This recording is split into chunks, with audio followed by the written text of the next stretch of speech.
देखिए लगातार तस्वीरें हम बेरमो उपचुनाव की आपको दिखाते हुए आ रहे हैं, लेकिन इस समय हम लोग बोकारो विधानसभा में बोकारो विधायक के आवास पे हैं, जहां भारतीय जनता पार्टी के जिला अध्यक्ष एक बैठक ले रहे हैं। अपने जिला कमेटी की जितने भी पदाधिकारी हैं तमाम लोगों को बुलाया गया है और लंबी क्लास ले रहे हैं, क्योंकि अगले बार जब बेरमो विधानसभा में चुनाव हुआ था तो बड़े नेताओं के यहाँ से बूथ जो वोट था वो गायब हो गया था। लेकिन आज हम जिला अध्यक्ष से बात करेंगे। हमारे साथ हमारे सहयोगी राम नारायण शर्मा भी हैं। नमस्कार।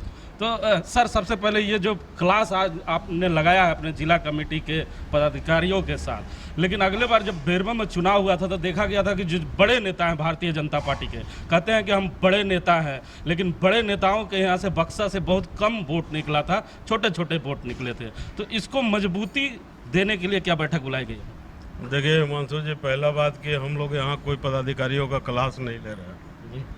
यहाँ हम लोग, आपको याद होगा कि पहले दिन ही हम कहे थे कि हमारा प्रयास होगा कि संगठन को सामूहिक निर्णय और सामूहिक नेतृत्व के आधार पर चलाएं। तो हम सभी पदाधिकारी मिल करके सामूहिक यह चर्चा कर रहे हैं कि किस पदाधिकारी को कहाँ जिम्मेवारी दी जाए, और सामूहिक नेतृत्व करने का प्रयास कर रहे हैं कि बेरमो विधानसभा के चुनाव में बोकारो जिला सामूहिक नेतृत्व करके सफलता हासिल करे।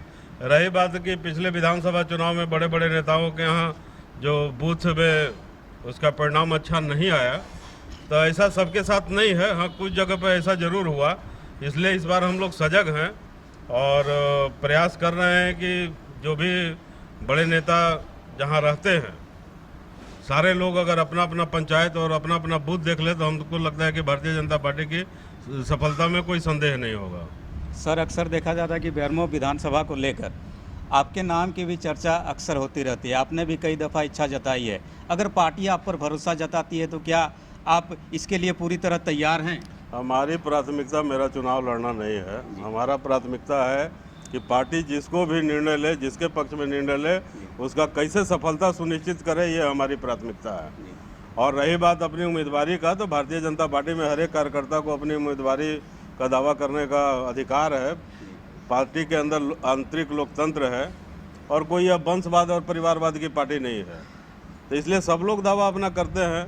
हम भी पिछले समय तक करते रहते थे, लेकिन हमारी प्राथमिकता है कि पार्टी जिसको तय करके भेजे उसके लिए जीत हम लोग हासिल करें, इसीलिए हम लोग प्रयास कर रहे हैं। लेकिन कल जिला अध्यक्ष जो कांग्रेस पार्टी के जिला कार्यालय है वहाँ पर कुमार जयमंगल सिंह आए थे और हमने उनसे प्रश्न पूछा था कि भारतीय जनता पार्टी की जो खामोशी है, जिसके चलते कितना उन्हें डर लग रहा है, तो उन्होंने साफ तौर पर कहा था कि हिमांशु जी, उनकी खामोशी से मुझे डर नहीं लग रहा, उन्हें हमारे जो पिता के द्वारा काम किया गया है 30 वर्षों में, उससे भारतीय जनता पार्टी को डर लग रहा है, क्योंकि वो क्षेत्र में जब जाएंगे तो क्या लेके जाएंगे।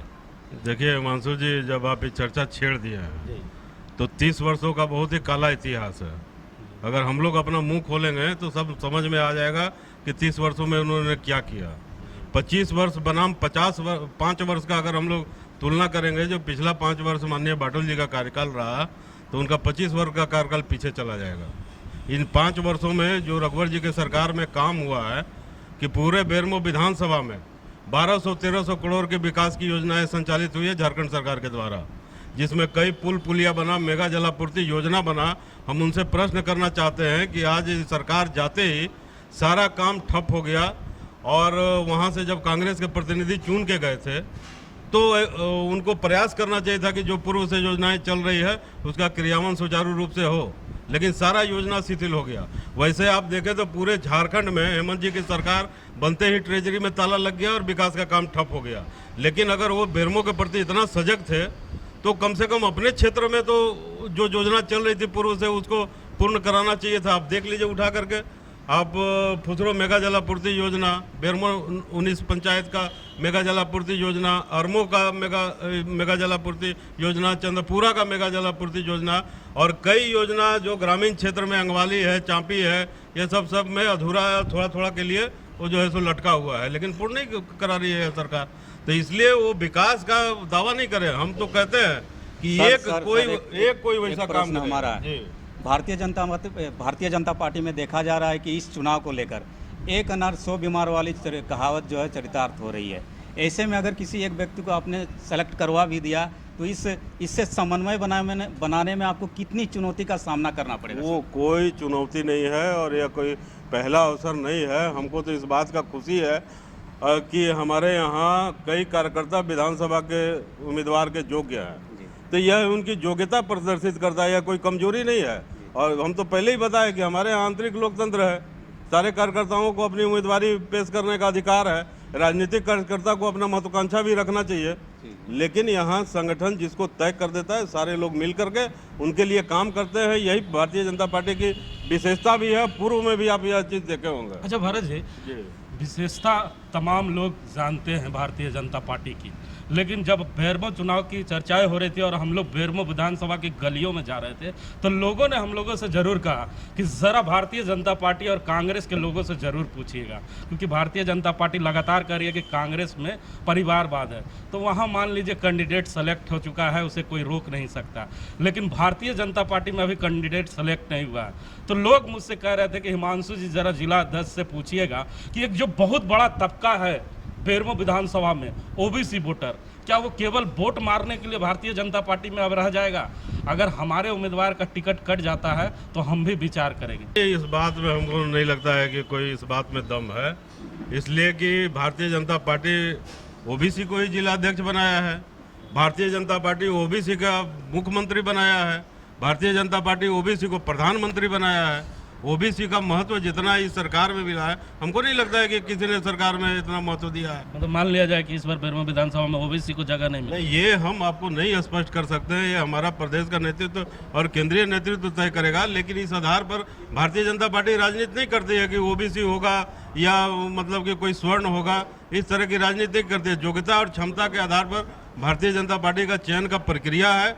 और रही बात कि अभी तक हम लोगों के उम्मीदवार का जो है सो फाइनल नहीं हुआ है, तो उस पर हम स्पष्ट करना चाहें। आप जिला अध्यक्ष, कौन कौन लोग रेस में हैं? देखिए, वैसे तो हमारे यहाँ 12-13 कार्यकर्ता चुनाव लड़ने के लिए अपना इच्छा जाहिर किए थे, और उनका इच्छा जाहिर करना हमको लगता है कि कोई बुरा बात भी नहीं है, इच्छा जाहिर करना चाहिए, लेकिन होना तो किसी एक को है। तो जो इसमें हमारा प्रदेश नेतृत्व है, शीर्ष नेतृत्व तय करेगा आगे किसको करना है।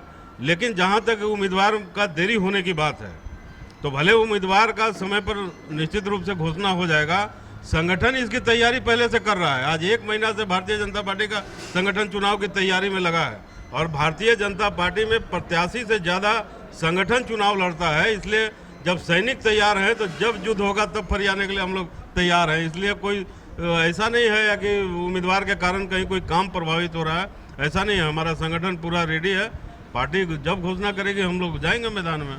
तो सुना आपने, मैंने पहले ही कहा था कि भरत यादव ने एक सेना तैयार की है जो आने वाले समय पर दिखेगा, जिसकी तस्वीरें हमने आज आपको दिखा दिया कि किस तरह भरत यादव पूरे जिले में अपने सेना की तैयारी कर रहे हैं। और बेरमो उपचुनाव को लेकर भरत यादव कितनी तैयार है, उनकी सेना कितनी तैयार है, जिसकी तस्वीरें आपने देखा है। और भरत यादव ने साफ तौर पर कह दिया है कि एक एक कार्यकर्ता तैयार रहे, क्योंकि जब क्लास लग रहा था, भरत यादव माने या ना माने, हम लोगों ने इस बैठक को देखा बड़ा करीब से और सुना भी भरत यादव को कि भरत यादव ने साफ निर्देश अपने जितने भी कार्यकर्ता हैं उन्हें दे दिया है कि बड़ा नेता हो या छोटा नेता हो, वो प्रखंड में जाएगा और उस जगह जब वोट पड़ेगा तो उस वोट की गिनती भी होगी और आने वाले समय में एक बड़ा क्लास भी लगेगा। अब उस क्लास का हम लोगों को जरूर इंतजार रहेगा कि भरत यादव जब बेरमो विधानसभा का चुनाव समाप्त हो जाएगा, उसके बाद जब क्लास लगाएंगे तो जरूर हम लोग आएंगे और देखेंगे और आपको बताएंगे कि कौन से नेता जो भरत यादव की टीम में है वो सर्वाधिक अंक पा पाए हैं और भरत यादव की सराहना पा पाएंगे। ये तो आने वाला समय बताएगा। कैमरामैन देवेंद्र के साथ जीपी हिमांशु, बोकारो।